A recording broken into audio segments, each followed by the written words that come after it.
Hi everybody and good evening. It is Friday evening, the 15th of July, and I'm just about to wrap my week up, and I'm going to give you an overview really, just to say how we're done for the month. But first, I really need to address something that's quite important. I think that I've noticed that a lot of the other guys who are posting on here on YouTube, they've all got logos and banners and fancy things that start at the front of the video, and even Andy P's latest epic has got a nice little logo at the front, but I haven't got a clue how to video edit, so I've done a DIY one. Here we go. Anvil, anvil, anvil. There you go. That's the best I can do, but enough of that stupid nonsense. So I've now been on the Courier Exchange for a month, and on the whole, and this is more aimed at for people who may be thinking of starting, the answer, if can I earn the money on here, would be yes. You can earn your money on here. You're not going to be a millionaire, but you are going to earn a living out of it. But you are going to have to be hardworking and quite flexible, I would say. But I have made the targets that I set to myself, and if you've watched some of the early videos, you'll know the figures I'm talking about. And in fact, I've exceeded them. Not super massively, but I have exceeded them. So on the whole, I am pleased. There's been lots of down surprises.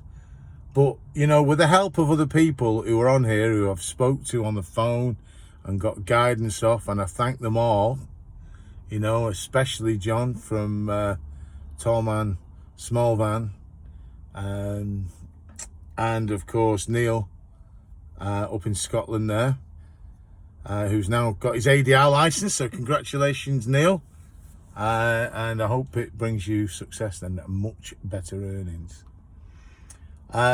Those people and people like that, and other people who've actually contacted me through the message board on YouTube, they've offered great advice, and that advice has been most appreciated, and I've put it to use, I think.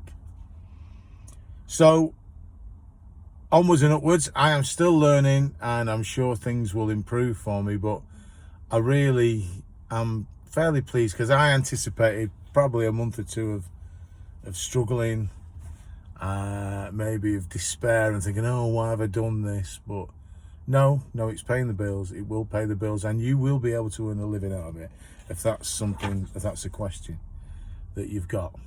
But I would advise, before you commit, watch lots of these types of videos and get advice of different people before you jump in, because like I said in one of my videos, you are paying a lot of money out to start with.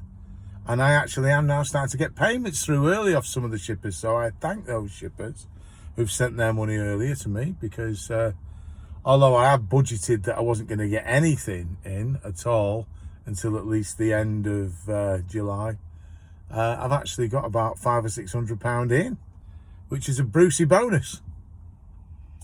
So last week was a fairly decent week. This week has been a fairly decent week. The previous week before that wasn't as good, but I still made what I say is my minimum target, and my minimum target is £1,000. I made £1,017, but I had lots of bad luck, a few cancelled jobs, and on the whole it affected me.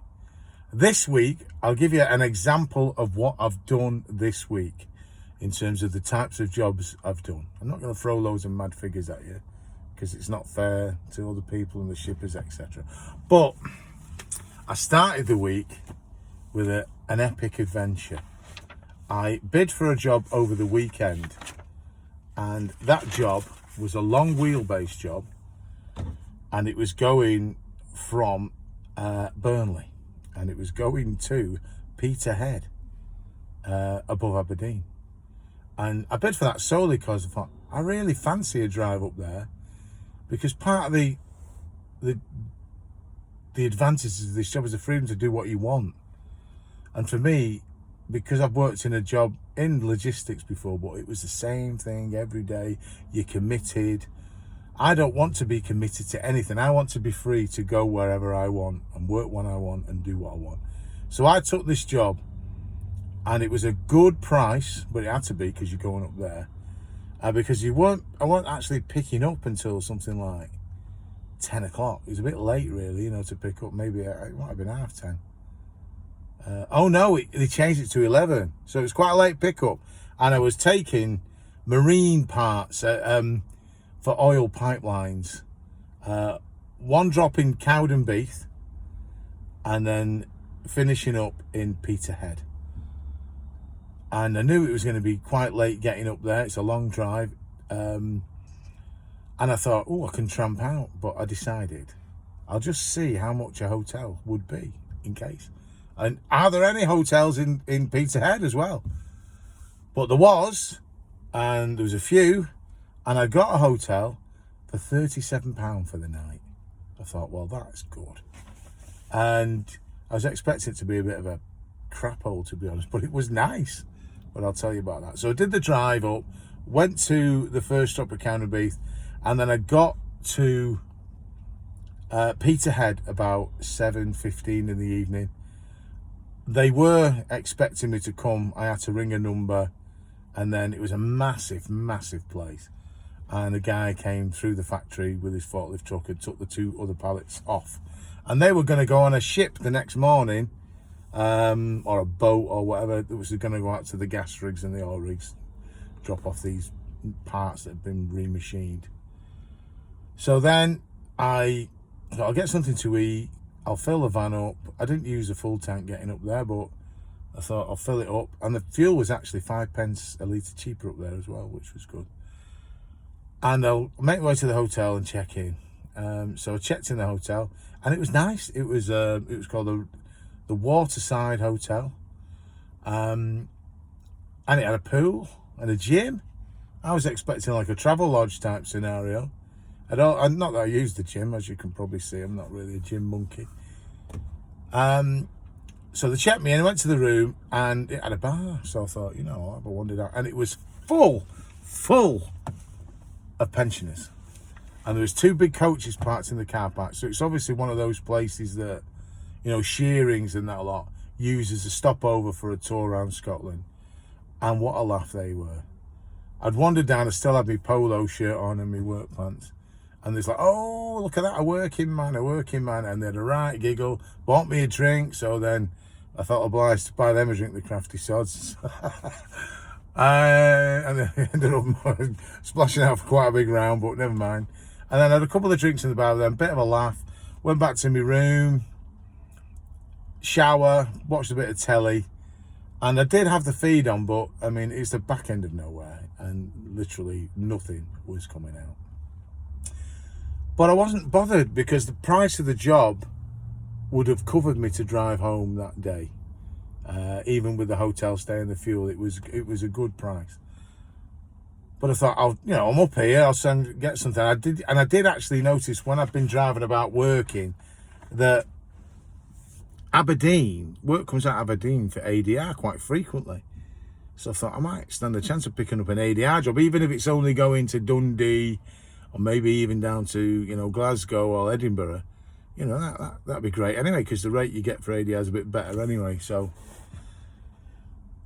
I decided I wasn't going to stay for the breakfast because it was quite late. I got up quite early, and I decided I'll go to the McDonald's, get myself a healthy coffee with an even healthier sausage and egg McMuffin and a hash brown, and started a kind of sedate drive down the only road in Peterhead towards Aberdeen.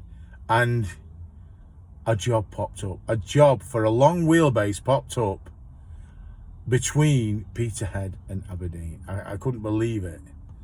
It wasn't for straight away. It was for like an hour away. And I thought, it was going down to West London somewhere. I thought, that's like miles. It's a mission.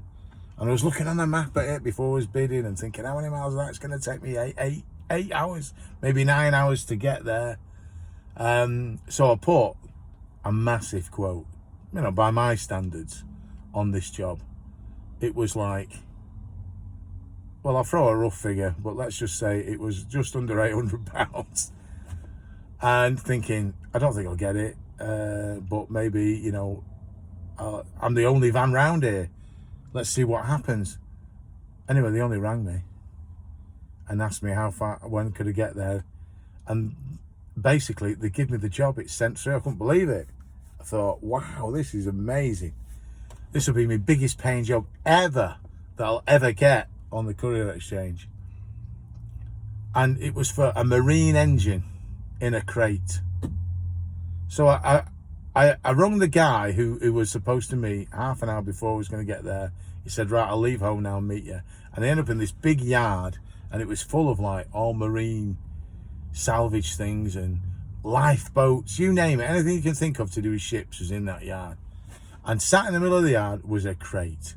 It's about 5 foot high, about maybe 3.5, 4 foot wide, and about, I don't know, 7 foot, maybe 8 foot long. And as I pulled up, he says, you're not getting that in the van. That won't go in the van. What they sent the van like this for?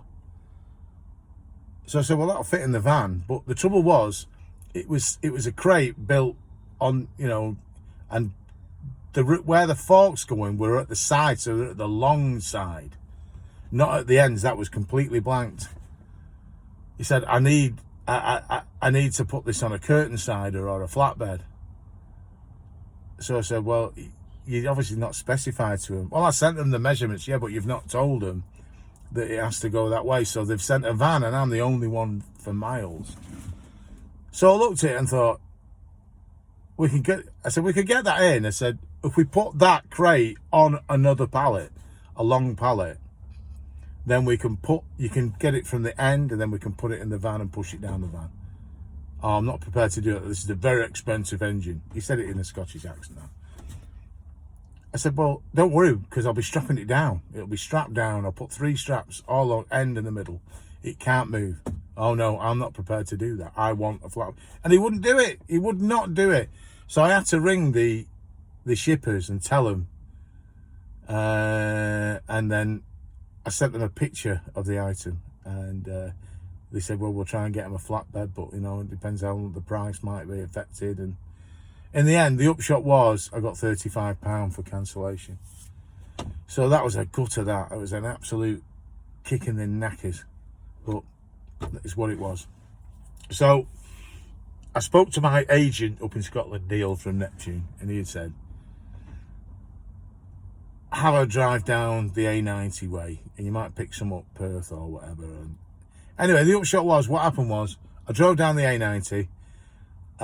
I bid for a few jobs in Aberdeen, first of all, that popped out. I didn't get any of them. So I drove down the A90 towards Perth and Dundee, and I ended up getting a cheeky little job, a medium wheelbase job, from Dundee to Perth. And I got £40 for it, because I just bid £40 minimum, and they give it me. So now I'm on like £85. But I'm thinking, right, well, I'll go home if I have to. And Neil said, well, park in a lay-by, go on the desktop version and see what's coming out. It might be something coming out of Glasgow or Edinburgh, because you can go there and look what's going on everywhere, can't you? And the little arrows pointing the directions what they went to. But there was nothing really coming out. Time was getting on. It was, pushing lunchtime. And then an ADR job popped up for the Northeast, because ADR jobs pop up nationally, not just in the area where you are. And it was from like Darlington area, so it's kind of south of Teesside. I was going to Manchester for delivery the next morning, and it wasn't going. I mean, it kept popping up and nobody was getting it. So I thought, they wanted to pick it up by 4 o'clock, and I thought, well, I can reach that by 4 o'clock. I'm going to go south anyway. I'll just divert, instead of going the M6, I'll just go M6, then go across the A66 and pick that up if they want. And I put a really strong quote in, because obviously I'm going to have to travel and divert a bit and then deliver it in the morning. And they gave it me, and they were really chuffed that I was picking it up as well. So they didn't even quibble the price. So I drove down, picked it up about 3:45 and took it home. And I delivered it first thing in the morning on the Wednesday morning. So we're not on bad money now, and it's Wednesday morning. I've dropped it off, but I knew I had to do a short day Wednesday, and I had two long drives on a Monday and Tuesday.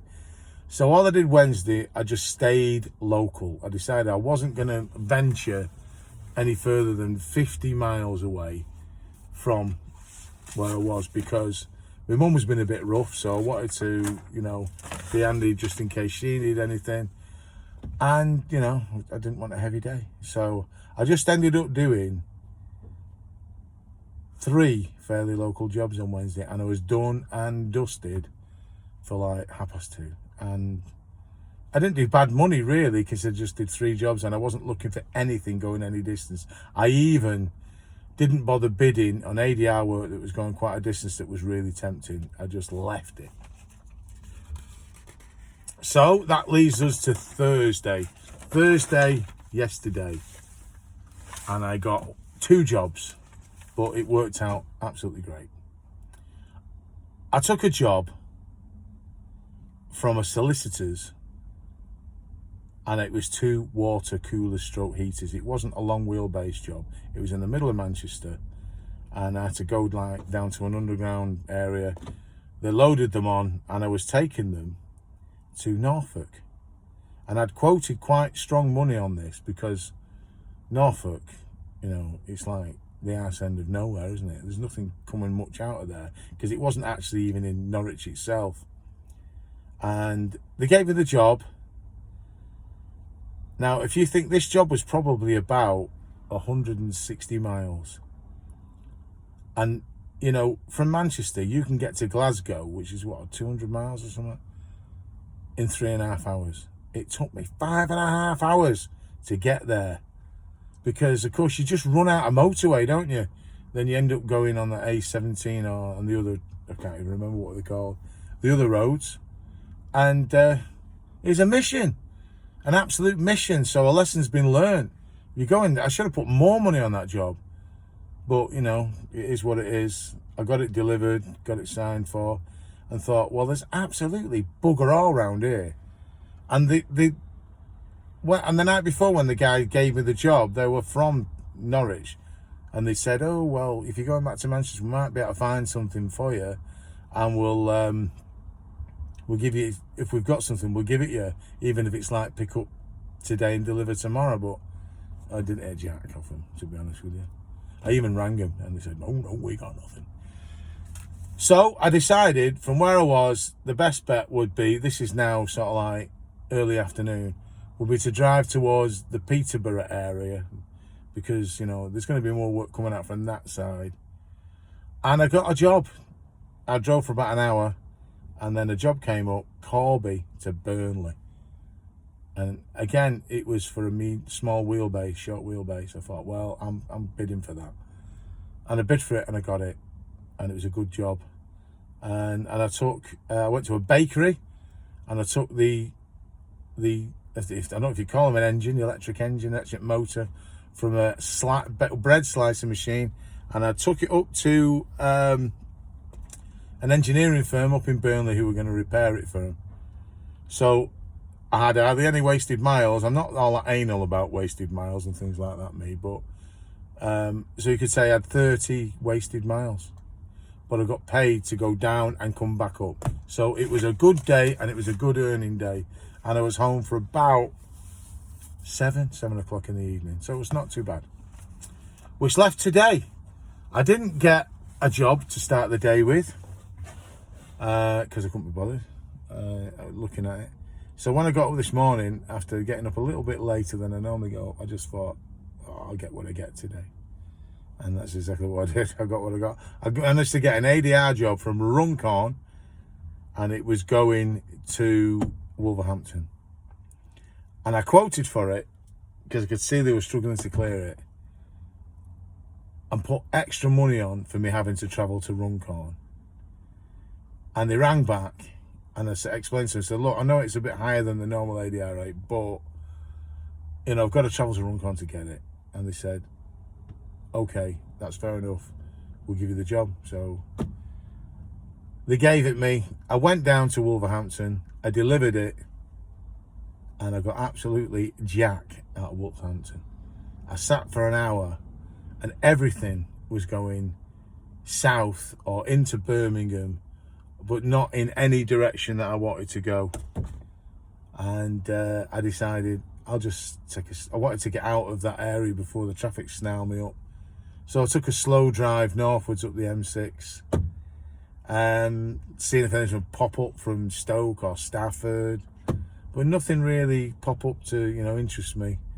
One popped up that I bid on, didn't get. So in the end, I've just drove home, and here I am parked near our house. But on the whole, the week itself was financially a good week. It is the best earning week I've had. Made mainly by that massive job on Monday, and then picking up 2 ADR jobs in the week. So it's the best week I've had so far on the CX. But it's probably not fantastic by a lot of other drivers' standards, but it's good, and I'm pleased with it. And the week is finished.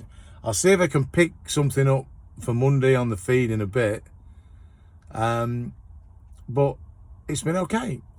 Fuel-wise, obviously I used a bit, but not as much as I thought I would do on that Aberdeen trip, because I kept my speed quite sensible. And I didn't use a full tank to get there. And of course I got paid for the ADR trip from the northeast as well. So I've used about this week probably just a shade over £300 worth of diesel. But I've still got 2/3 of a tank left, which will carry over obviously for Monday. So it's not been too bad, because I've not wasted a lot of fuel. The staying local helped, and that job down to Norwich and back again, being paid again, helped me. So that's been good. And also the bonus this week is I got a free month on the CX. A friend of mine, Tom, who I work with, has now gone on his own as well, and he's joined the CX. And because I recommended him, they gave me an extra month. So what's that? That's worth about 120 quid, isn't it? So there's a little bonus for me. So I'll be going out now signing people up left, right and centre. No, I won't. But don't want too many on. But apart from that, it's been okay. Cancelled jobs, I didn't get any in my first 2 weeks, but I've had a few now. I suppose it happens. You just got to go with the flow. As long as if you get something for turning up, then what can you do? It's not always the shipper's fault. I appreciate that when jobs get cancelled. So I suppose that's exactly what it is. The van's been running fine, touch wood. I had no problems with it. I religiously checked the oil and everything like that, and the water. I don't thrash it. I put money away every week. I put £50 a week away, which is solely for the maintenance on the van. So I've now got £200 in the van kitty. I mean, I have money anyway, but this is just purely what I earn. So work are paying for the upkeep of the van. And over the course of a year, I don't expect to spend the full £50 a week that I'm putting in. The van's got a warranty for 12 months. So it's just going to really be service items, brakes, tyres, which I'm bound to go through, because I'm probably going to do about 50,000 miles a year. And servicing, which should probably have a couple a year, because although the service interval is about 30,000, I think that's a bit far, that. So I think in between the service intervals, I'll probably have the oil and filter dropped anyway, just to keep that oil fresh and give the engine a better chance. I don't run solely on supermarket fuel, and if I do put supermarket fuel in, I tend to throw a bit of Red X diesel in as well, only because I've heard horror stories from people with the same engine as the van I'm driving who've had injectors go and things like that.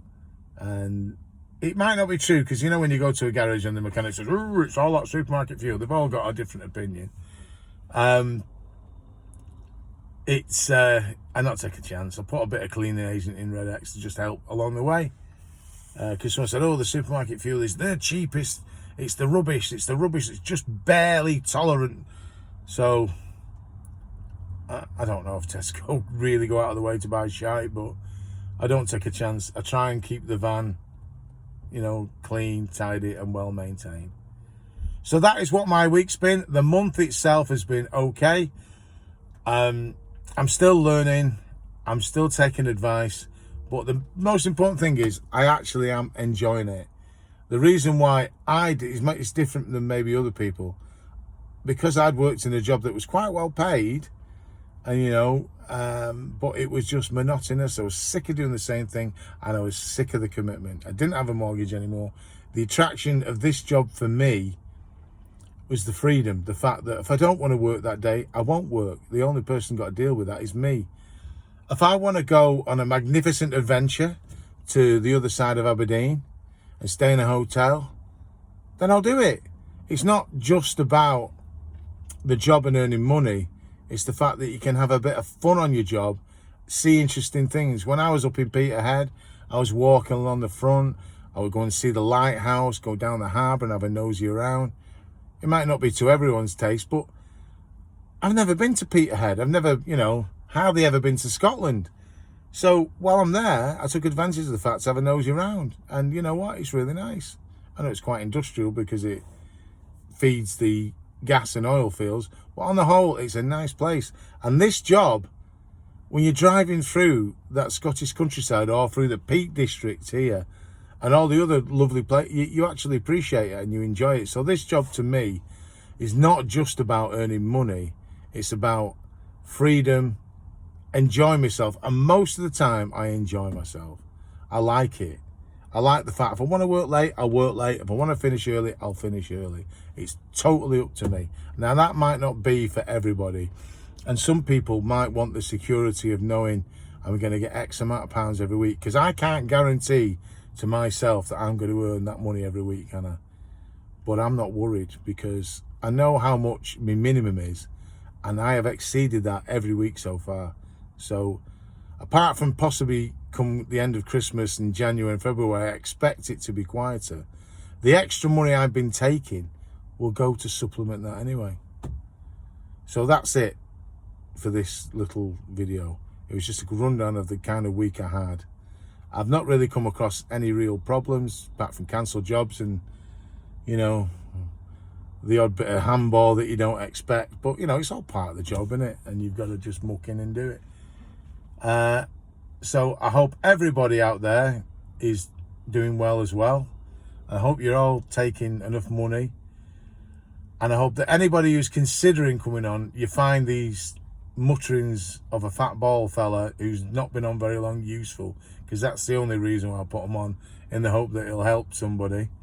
Although I will say that my viewership, my subscribers are now in triple figures.